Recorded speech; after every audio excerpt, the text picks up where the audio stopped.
여러분 혹시 이런 생각 해보신 적 있으십니까? 예수님도 사춘기를 겪으셨을까? 예수님도 우리 아이처럼 나처럼 사춘기를 겪으셨을까? 질풍노도의 시기가 있으셨을까? 혹은 예수님도 부모님의 속을 썩인 적이 있었을까? 사실 성경은요, 예수님의 어린 시절에 대해서 거의 기록하고 있지 않습니다. 탄생 이야기와 그리고 예수님이 세례 받으시는 장면 사이에 딱 한 번의 기록이 있습니다. 오늘 본문이 바로 그 유일한 장면인데요. 예수님이 12살 때예요. 부모님인 마리아와 요셉과 함께 예루살렘 성전에 올라갔을 때의 짧은 이야기입니다. 오늘 본문의 이야기는 요셉과 마리아가 예수님을 잃어버렸다가 사흘 만에 찾는 내용이에요. 이 이야기가 단순한 해프닝을 설명하기 위함이었다면 아마 성경에 굳이 들어가지 않았을 거예요. 이 안에서도 발견할 수 있는 교훈이 있다라는 거겠죠. 그럼 오늘 본문을 통해서 예수님도 어린 시절이 있으셨다라는 사실, 그리고 그 모습에서 우리에게 주시는 교훈을 찾아보았으면 좋겠습니다. 첫 번째로요, 예수님도 자라나셨습니다. 본문의 40절을 보니까요, 아이가 자라며 강하여지고 지혜가 충만하여 하나님의 은혜가 그 위에 있더라 라고 얘기해요. 여기서 아이는 예수님이에요. 놀라운 점은 하나님이신 예수님도 자라가셨다라는 거예요. 예수님이 처음부터 완전한 성인으로 오신 게 아니라는 거죠. 우리와 똑같이 아기로 태어나서 성장 과정을 겪으셨다라는 거예요. 그럼 어떤 성장 과정을 겪으셨냐? 첫 번째로 육체의 성장이 있었습니다. 아기 예수님은요, 우시기도 했고요, 젖도 드셨고요, 걸음마도 배웠습니다. 넘어지기도 하셨겠죠? 성장통도 겪으셨을 것입니다. 참 신이시면서도 참 인간으로 오셔서 인간의 성장 곡선을 직접 경험했다라는 거예요. 그리고 두 번째로 지혜가 성장했습니다. 예수님은 지혜가 성장했다고도 오늘 나오죠. 그래서 지혜라는 건 단순히 머리가 좋다라는 얘기가 아니에요. 잠언 1장 7절에는 여호와를 경외하는 것이 지식의 근본이라고 나오거든요. 또 잠언 9장 10절에는 여호와를 경외하는 것이 지혜의 근본이다라고도 얘기해요. 그러니까 하나님을 경외하는 것이 지혜와 지식의 근본임을 예수님으로부터 우리가 알 수 있는 거죠. 그런데 하나님이 그럼 왜 이런 성장 과정을 겪으셨을까요? 생각해 보신 적 있으십니까? 다 자란 인간의 몸으로 오셔도 되잖아요. 그게 더 멋있지 않아요? 하늘에서 쫙 하고 인간의 몸으로 내려오시는 장면이 뭔가 조금 더 신같고 사람들이 믿고 더 좋을 수 있잖아요. 근데 정말 아무도 모르는 곳에서 아기 예수로 태어나서 왜 30년 동안 이런 과정들을 겪었을까요? 왜요? 히브리서 4장 15절에 이렇게 말합니다. 우리에게 있는 대제사장은, 예수님이죠. 우리에게 있는 대제사장은 우리의 연약함을 동정하지 못하실 이가 아니요, 공감하신다는 거예요. 우리의 연약함을 함께 생각하신다는 거예요. 예수님은요, 인간의 연약함을 직접 경험하신 분입니다. 예수님은 신성으로 사실은 모든 지혜를 소유하셨어요. 그런데 인성의 차원에서 자라가며 배우는 과정을 실제로 겪으셨다는 거예요. 자신의 능력을 제한하면서까지 인간이 되셔서 경험하셨다는 거예요. 그래서 우리의 아픔, 연약함에 정말로 공감하셨다라고 하십니다. 우리의 성장 과정에서 오는 여러 성장통들, 그 연약함들, 그 부족함들 주님이 직접 겪으셨대요. 그렇기에 공감하신대요. 특별히 우리가 자라가면서 나타나는 여러 어려움들에 너무나 잘 공감하시는 분이라는 거죠. 그래서 세 번째로 은혜 안에서 성장하셨어요. 본문이요, 하나님의 은혜가 그 위에 있더라라고 얘기해요. 그러니까 예수님의 성장은요, 자칫 예수님 자신의 능력으로 성장한 것처럼 보일 수 있어요. 그러나 본문을 통해서 정확히 얘기해요. 인간은, 예수님조차도 인간이기에 하나님의 은혜 속에서, 하나님의 은혜 안에서 성장하게 되었다는 거예요. 그러니까 우리가 예수님이 성장하신 것처럼 성장해야 돼요. 육적으로도 영적으로도. 근데 여기서 중요한 사실은 뭐냐면, 이 성장 자체 모두 내가 한 것이 아니라 하나님의 은혜 안에 이루어진다라는 거예요. 우리가 말씀을 가까이 하고 기도하고 말씀에 순종하며 노력해야 돼요, 물론. 그러나 우리의 작은 노력 위에 하나님의 은혜가 덧입혀져 성장하게 된다는 거예요. 결국 우리의 신앙의 성장은 내가 한 게 아니라 하나님의 은혜로 자랐다라고 고백할 수 있는 거죠. 그리고 이제 우리가 잊지 말아야 될 게 뭐냐면, 신앙의 성장은, 성장이 뭐예요? 과정이죠. 아이들이 크는 과정에서 어떻게 돼요? 울기도 하고 막 그래요. 이 아이들을 키워보신 분들이나 이 옆에서 보신 분들은 잘 알아요. 이게 저희 교회 애기들 몇 명 있잖아요. 이게 애기들 처음에요. 1년 전에 왔을 때만 해도 막 넘어지고 걷지도 잘 못하고 땅에 있는 거 막 죽고 막 되게 힘들었는데 자주 넘어졌는데 1년 만에 잘한다고요. 그 또 1년 후에 또 잘한다고요. 그렇게 자라가요. 우리 믿음도 마찬가지예요. 흔들리고 넘어져서 울고 연약해 보일 수 있고 뭐 이게 자칫 넘어질 수도 있고 걷지도 못할 수 있어요. 근데 여러분 생각해 보세요. 넘어진 아이를 혹시 혼내본 적 있습니까?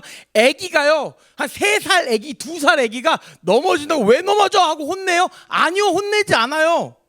응원해요. 아이고 어떡해. 걱정해요.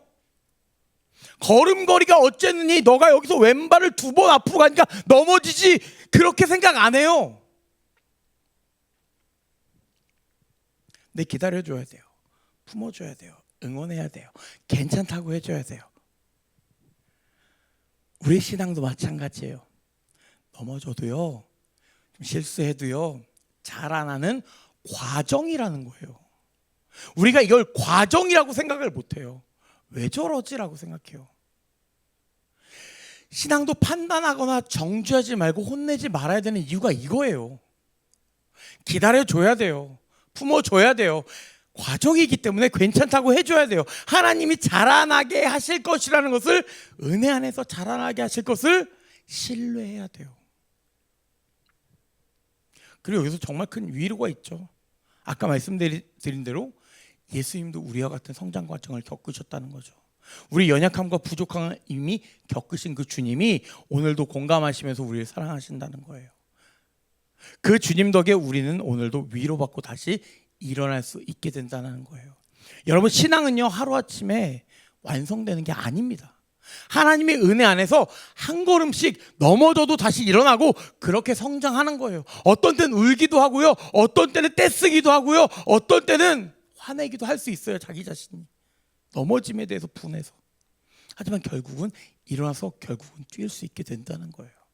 그러니까 낙심하지 말고 정죄하지 말고 공감하시는 예수님만 붙들고 은혜 안에서 자라가는 저와 여러분 되시길 주님의 이름으로 축복드립니다. 두 번째로, 예수님은 하나님께 순종하셨습니다. 오늘 본문에서 가장 긴장되는 장면이 뭘까요? 전 이제 예수님이 부모님과 돌아가지 않고 예루살렘에 남으신 부분이라고 생각해요. 이 아이 예수님 입장에서는 큰 문제가 아니에요. 근데 46절에 보니까 무려 사흘 동안을 마리아와 요셉이 예수님을 찾습니다. 이렇게 가고 있는데 예수님이 안 따라와요. 오겠지, 뭐 저 뒤에 있겠지 생각했는데 진짜 안 오는 거예요. 그래서 이제 확인해봤더니 진짜 없어요. 그래서 예루살렘까지 막 도망간 거예요. 돌아간 거예요. 돌아갔는데 부모님 입장에서 어때요? 정말 큰일이에요. 지금 아이가 없어졌어요. 12살 아이면 5학년 정도 됐겠죠? 그 아이가 없어진 거예요. 애매한 이 아이가 없어져서 어떡하지? 근데 하루 만에 찾은 것도 아니고 사흘 만에 찾은 거예요. 저는 부모님 입장에서 아이를 잃어버린 적은 아직 없어요. 저희 아이가 아직까지는 어디 사라지진 않아서 네, 본 적 없어요. 그런데 키우던 강아지가 집을 나가본 적이 있습니다. 문을 잘못 이게 열었다 닫으면서 애가 나가서 사라진 거예요. 근데 그걸 모르고 있었어요. 그러다가 얘가 조용해요. 걔가 조용해. 짱구야, 짱구거든요. 예. 짱구야 이렇게, 짱구야 아무리 불러도 안 나와요. 갑자기 소름이 확 돋는 거예요. 설마. 아무리 찾아봐도 없는 거예요. 그때부터 밖에 나가서 돌아다니는데 복도에도 없죠, 1층에도 없죠. 그래서 1층에 지나가는 모든 사람들한테 혹시 하얀색 조그만 강아지 보셨나요?부터 시작해서 한 30분에서 한 40분? 막 요 정도의 시간 동안 온 곳을 뛰어다녔어요. 그러다 진짜 온몸에 땀이 나는데 정말 다리가 풀리더라고요. 온갖 상상을 다 한 거죠. 혹시나 잡혀간 거 아닐까? 요 조그만 거 어디 잡아 먹을 데도 없는데 이거 어떻게 어디 차에 치인 거 아닐까? 별 생각이 다. 근데 나중에 이제 옆집에서 이제 돌아다니는 걸 데리고 이제 잠깐 이렇게 있다가 저희가 물어봤더니 있어서 다행히 찾게 되었는데, 강아지도 이래요. 근데 그 잠깐 사이도 그래요. 근데 아이예요. 자녀예요. 없어진 거예요. 1시간도 아니에요. 하루도 아니에요. 사흘이에요. 그래서 이제 예수님을 그렇게 잃어버린 그 부모님들은 결국 예수님을 성전에서 찾습니다. 여기 있었어 가 된 거예요. 거기서 예수님은 선생님들과 함께 앉아서 근데 말씀 듣고 물어보고 질문하고 뭐 이러고 있었던 거예요. 그래서 부모님이 어찌하여 이렇게 하겠느냐라고 이렇게 하셨느냐라고 이렇게 물어보아요. 예수님 말씀하시죠. 49절에 내가 내 아버지 집에 있어야 할 줄 알지 못하셨나이까. 여러분, 이게요, 예수님 입장에서 우리가 생각하니까 이제 이게 이해가 되지, 부모 입장에서 생각나면 열불이 터집니다. 생각해보세요. 제가 어렸을 때 부모님에게 얘기도 안 하고 한 3-4일 집에 안 들어갔어요. 뭐 연락을 아무리 해도 안 받아요. 그 3-4일 있다가 너 어디야? 했는데 나 교회지. 내가 아버지 집에 있어야 할 줄 몰랐어? 이러면 맞아 죽어요. 근데 예수님이 지금 그러신 거예요. 여기서 뭐가 드러나냐면요, 예수님의 정체성이 드러납니다. 예수님은요 참 신이세요. 그리고 참 하나님이세요. 그러면서 참 인간이에요. 이 두 가지의 공존을 정확히 말하는 거예요. 하나님과 동등하신 분이시지만 우리와 같은 인간으로 오셔서 순종의 모습을 보이고 계셨던 거예요. 하나님께. 예수님을 하나님을 자신의 아버지라고 부르셨어요. 이미 어린 나이에 자신이 하나님의 아들이고 하나님의 뜻에 순종해야 된다는 것을 당연히 알고 계셨다는 거죠. 그리고 그렇게 하나님께 순종하면서 나아가고 있는 거예요. 그런데 중요한 점이 있죠. 예수님은 이 말씀으로 부모님께 대항하고 있는 게 아니에요. 이게 부모님을 무시하고 있는 게 아니에요. 니들이 뭘 알아? 이게 아니에요. 51절에 분명히 말해요. 예수께서 함께 내려가서 나사렛에 이르러 순종하여 받드시더라. 그러니까 예수님은 하나님께 순종했고 부모님께도 순종하셨어요. 하나님이신 예수님이 완벽하지 않은 자들이었지만 그럼에도 부모님에게 순종했다는 거예요. 왜요? 순종 자체가 하나님의 뜻이기 때문에.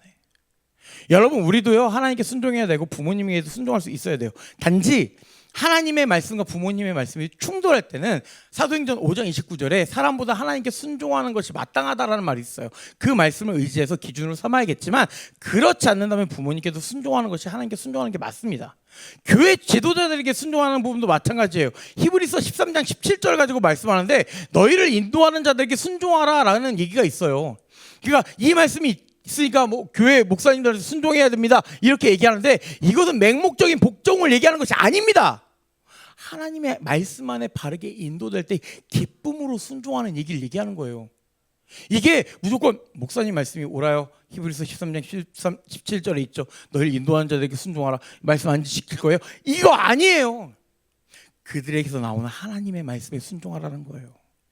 그걸 기쁨으로 순종하라는 거예요.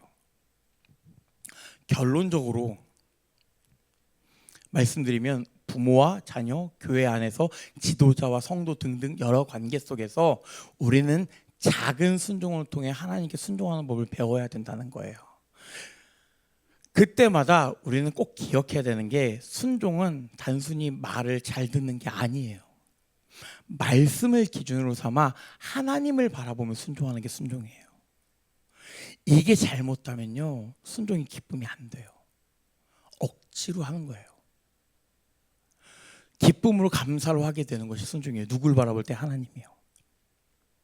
나의 부모를 바라볼 때? 아니요. 목사님을 바라볼 때? 아니요. 하나님을 바라볼 때요. 그때 우리의 삶은 또 자라가게 된다는 거예요. 그렇게 하나님께 순종함을 통해서.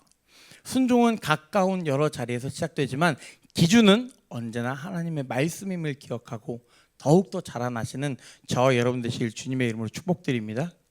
세 번째, 예수님은 균형 있게 자라가셨다는 거예요.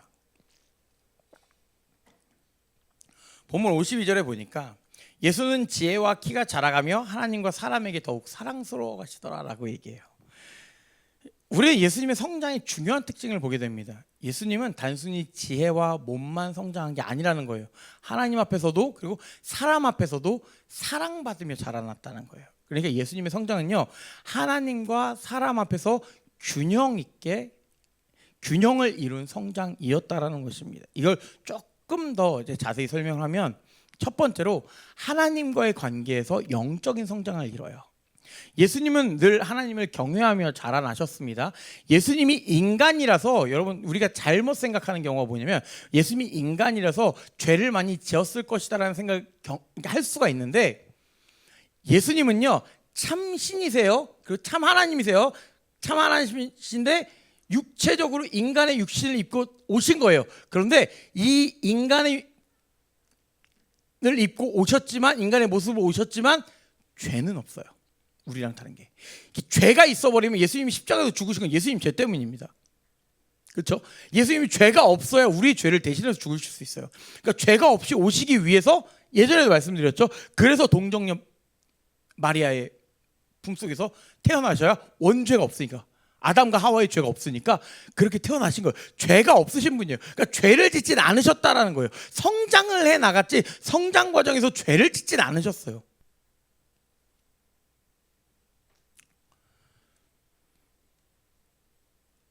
하나님을 늘 경외하면서, 하나님을 늘 생각하면서 하나님의 뜻에 맞게 살기 위해 노력했다는 거예요. 신앙이란 단순히 교회에 앉아 있는 것으로 끝나는 것이 아닙니다. 말씀과 기도 그리고 예배를 통해 하나님과의 관계가 이루어져요. 그로 인해 영적으로 성장해 나가는 거예요. 우리는요 성장해 나가야 돼요. 그냥 그 자리에 계속 있는 것이 아니라, 이 정도면 됐지가 아니라 더욱더 성장해 나가는 거예요. 그 성장해 나가는 게 하나님과의 관계 성장을 얘기하는 거예요. 하나님과의 관계가 성장하느냐, 그게 더 중요한 거예요. 오해하지 마셔야 될 것은, 예수님은 하나님이시기 때문에 원래라면 영적 성장은 필요 없겠죠. 신성으로 하나님이잖아요. 그러나 아기로 태어난 성장 과정 가운데 하나님과의 관계도 좀 이게 제한된 거예요. 이거를 이제 좀 신학적 용어로 케노시스, 우리나라 말로 비움이라고 표현하기도 합니다. 그러니까 비워냈다라는 거예요. 처음 태어났을 때 비우고 시작했다라는 거예요. 그래서 영적으로도 그리고 육적으로도 성장해 나간다라는 얘기예요. 그래서 하나님 자신이 일부를 제한하셔서 인간으로서의 삶을 실제로 경험하셨다는 거예요. 지혜를 배우셨다는 것이 신성이 부족했다는 말은 아닙니다. 인성으로 똑같이 우리와 성장 과정을 겪으셨다는 의미예요. 여기서 하나님과의 관계도 마찬가지고요. 두 번째로 사람과의 관계가 관계적 성장이라고 하죠. 성경은 동시에 사람에게도 사랑스러워 갔다라고 말합니다. 예수님 부모님께 순종하셨어요. 51절에. 그리고 이웃과의 관계에서 사랑받는 모습으로 자라가셨습니다. 여러분, 여기서 우리는 중요한 균형을 배울 수 있습니다.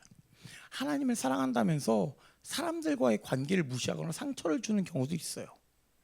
이것은 오늘 본문에 예수님을 통해 보았을 때 참된 신앙이라고 말할 수 없습니다. 요한일서 4장 20절에도 말해요.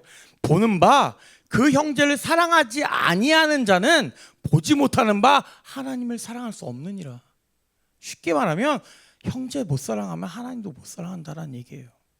하나님과의 관계가 깊어질수록 사람들과의 관계도 더 따뜻해져야 돼요. 사랑과 온유가 넘쳐야 된다는 거예요. 신앙의 성장은요 한쪽만으로는 불완전합니다. 하나님 앞에서는 열심인데 사람들 앞에서는 까칠하다면 균형이 무너진 거예요. 반대로 사람들에게 잘 보이려고만 하고 하나님 앞에서는 경건을 잃는다면 그것 역시 잘못된 거예요. 신앙 공동체 안에서 이런 경우가 참 마음 아프게도 종종 있습니다. 예배는 열심히 드려요. 말씀도 잘 알아요. 기도도 열심히 해요.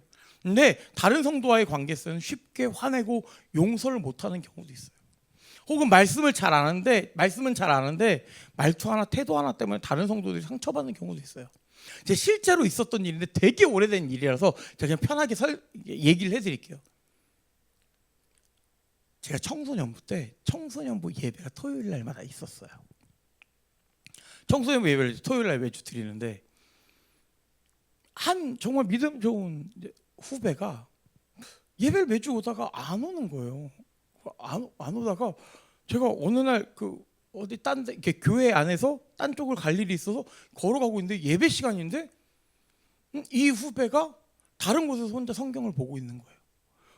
넌 왜 청소년부 예배는 안 오고 여기서 성경 읽고 있어? 이랬더니 나는 그 예배가 마음에 들지 않아. 거기 있는 사람들이 마음에 들지 않아. 나는 하나님과만 관계를 회복할 거야. 이러면 그때 되게 큰 충격이 나고, 그러면서 이제 요 얘기에 대해서 그 당시에 목사님께 드렸어요. 그러면서 같이 얘기를 듣고 회복되고 같이 이제 신앙생활 다시 하기 시작했는데, 나는 공동체 필요 없어. 난 하나님만 있으면 돼. 난 하나님하고만 살아갈 거야. 나는 그 기도원 가서 사람들하고 만남도 필요 없고 오직 하나님하고만 갈 거야 라고 생각하는 경우가 있어요. 죄송한데 아니라는 거예요. 하나님 우리를 공동체로 살게 하셨어요. 그래서 더 나아지기 위해서 아까 뭐라고 그랬어요? 은혜 안에서 성장하는 거예요. 나도 성장이 돼야 돼요. 내가 조금 부족할 수 있고 연약할 수 있고 작을 수 있어요. 하지만 내가 성장이 돼야 돼요. 성장이 필요해요. 그러면 하나님께 맡겨야 돼요. 하나님 내가 인간적으로 좀 부족해요. 하나님 내가 인간적으로 좀 관계가 약해요. 그렇기 때문에 하나님 나에게 그 사랑의 마음을 주세요 라고 기도할 수 있어야 된다는 거예요. 그게 필요하다는 거예요. 그래서 교회가 공동체로 모이는 거예요. 그래서 모임이 있는 거고 그래서 서로 나누는 거예요. 그러면서 이제 사랑해 나가는 거예요. 만약에 예수님이 하나님 앞에서는 경건했지만 사람들 앞에서 미성숙했다면 우리가 예수님을 따를 수 있었을까요? 아니요, 그렇지 않아요. 예수님이 핍박당하셨어도요 제자들이나 주위 사람들에게 핍박당하신 거 아니잖아요. 그런 자들이 상처 준 게 아니잖아요. 예수님은 하나님 앞에서도 사람 앞에서도 균형 있게 자라나셨어요. 우리 신앙도 마찬가지입니다. 여러분, 기도와 말씀에만 머무르는 것이 아니라 그것이 관계 속에서 사랑과 섬김으로 나타나야 된다는 거예요. 하나님을 사랑할수록 이웃을 함께 사랑할 수 있어야 된다는 거예요. 그렇게 하지 못했다면 용서를 구하는 것이 바로 우리의 일입니다. 미성숙했기에 나타나는 여러 부분에 대해서는 서로 좀 이해하고 용서도 구하고 용서할 수 있어야 합니다. 그것이 교회 안의 관계입니다. 그럼 우리는 오늘부터 무엇을 바꿀 수 있을까요? 하나님과의 관계를 점검해 보려면 말씀과 기도와 예배를 떠올려 봐야 돼요. 그리고 사람과의 관계를 점검해 보려면 용서와 이해와 섬김을 떠올려 봐야 돼요. 혹시 내가 말씀과 기도와 예배가 부족하다면 하나님과의 관계를 좀 점검해 보고, 용서와 이해와 섬김이 없다면 사람과의 관계를 좀 더 점검해 보면서 어떻게 해야 돼요? 은혜 안에 자라나야 돼요. 나도 노력해야겠죠. 그런데 하나님이 잘하게 하실 거예요. 그러니까 우리가 기도하는 거죠. 그래서 점검했으면 좋겠어요. 내가 뭐가 필요한지를 알아야 또 나아가죠. 또 이렇다고 균형 있게 둘 다 안 하면 안 돼요.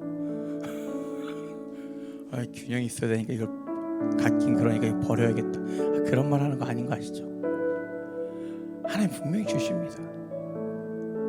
오늘 본문에서 우리는 예수님의 어린 시절을 살펴봤습니다. 예수님은 자라나셨고 하나님께 순종하셨고 하나님과 사람 앞에서 균형 있게 성장하셨습니다. 이 모습은 아까 말씀드린 것처럼 단순히 예수님이 이렇게 사셨다라는 기록이 아닙니다. 오늘 이 시대를 사는 우리에게 주시는 분명한 도전입니다. 우리도 은혜 안에 자라가야 되고 순종하며 살아야 하며 하나님과 사람 앞에서 균형 잡힌 신앙을 세워가야 한다라는 거예요. 솔직히 자라나기보다 정체될 때가 더 많지 않습니까? 아니 반대로 신앙이 떨어질 때가 더 많지 않습니까? 순종보다 불순종이 더 많지 않습니까? 하나님 앞에서도 경건하지 못하고 사람에게도 상처를 주는 내 모습은 아닙니까? 그럼에도요 하나님은 우리를 포기하지 않으십니다. 이게 우리에게 소망이에요. 예수님이 인간의 연약함을 직접 겪으셨기에 우리의 연약함에 공감하시고 다시 일어날 힘을 오늘도 허락하십니다. 그리고 어제 줬다고 오늘 안 주시지 않아요. 또 넘어졌으면 일어나게 하십니다. 그래서 이제 우리 차례예요. 내가 은혜 안에서 더 자라나고 있는가? 내가 정말 하나님께 순종하면서 동시에 부모와 이웃에게도 순종하고 있는가? 나는 하나님과의 관계에서 사람과의 관계에서 균형을 이루고 있는가? 이 질문 앞에 나에게 필요한 것이 무엇인지를 고민해 보면서 우리 시간 잠깐 기도했으면 좋겠어요. 우리 함께 기도했으면 좋겠는데, 첫 번째로 하나님 은혜 안에 자라가게 해주세요. 두 번째 말씀을 기준으로 순종하게 해주세요. 세 번째 하나님과 사람 앞에서 균형 있게 살게 해주세요. 그리고 여러분이 가지고 오신 기도 제목들이 있죠. 그 기도 제목들을 놓고 함께 잠시 기도하며 나아갔으면 좋겠습니다. 기도하겠습니다.